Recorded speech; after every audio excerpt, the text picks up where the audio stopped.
अब भी करुणा की करुण कथा हम सबको याद जुबानी है। राणा तू इसकी रक्षा कर, यह सिंहासन अभिमानी है। दुनिया कुछ कहती है सुन ले, ये दुनिया तो दीवानी है।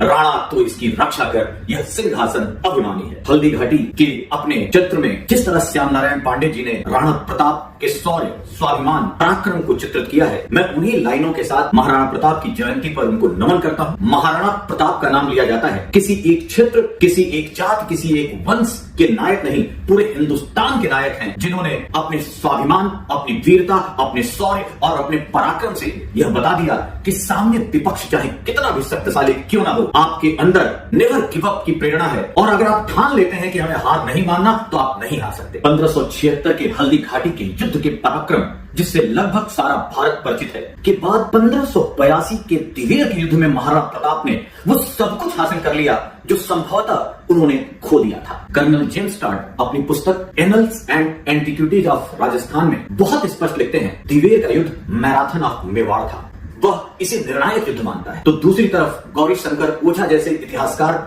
लिखते हैं कि महाराणा प्रताप के पराक्रम से इतना डर गया था अकबर कि वो किसी भी संघर्ष में प्रत्यक्ष रूप से उनके सामने नहीं आ पाया। राणा प्रताप का पराक्रम केवल हल्दी घाटी के युद्ध तक सीमित नहीं है, बल्कि दिवेर के युद्ध में जिस तरह उन्होंने न केवल अपना खोया हुआ स्वाभिमान वापस किया, बल्कि साथ ही साथ 36 किले जो छीन लिए थे मुगलों ने हल्दी घाटी के युद्ध में, उसके बाद इसे प्राप्त किया। चाहे वो कुंभलगढ़ हो, चाहे वो गोगुंडा हो, चाहे वो राजनगर हो, चाहे वो चावंड हो, जी हाँ वही चावंड जिसे बाद में अपनी राजधानी बनाया महाराणा प्रताप ने। इस सारे प्रकरण को हमें इतिहास में अपने आने वाली पीढ़ियों को सही तरीके से बताना चाहिए कि भारतीय इतिहास, राजपूताना इतिहास केवल हार का, शिकस्त का, रणनीतिक पिछड़ेपन का इतिहास नहीं है, बल्कि जोश का, उत्साह का, वीरता का, जीत का भी उत्साह है। और जब जब हमारी मनोभावना कमजोर होगी, जब जब हम किसी बड़ी शक्ति के सामने ऐसा लगने लगेगा कि हम टिक नहीं सकते, महाराणा प्रताप की ये कथा, महाराणा प्रताप का ये इतिहास हमें एक संबल प्रदान करेगा कि जब तक हम मन से नहीं हारते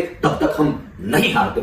इसी बात को लेते हुए महाराणा प्रताप की जयंती पर पूरा हिंदुस्तान उन्हें सत सत नमन करता है। जय महाराणा प्रताप, जय हिंद।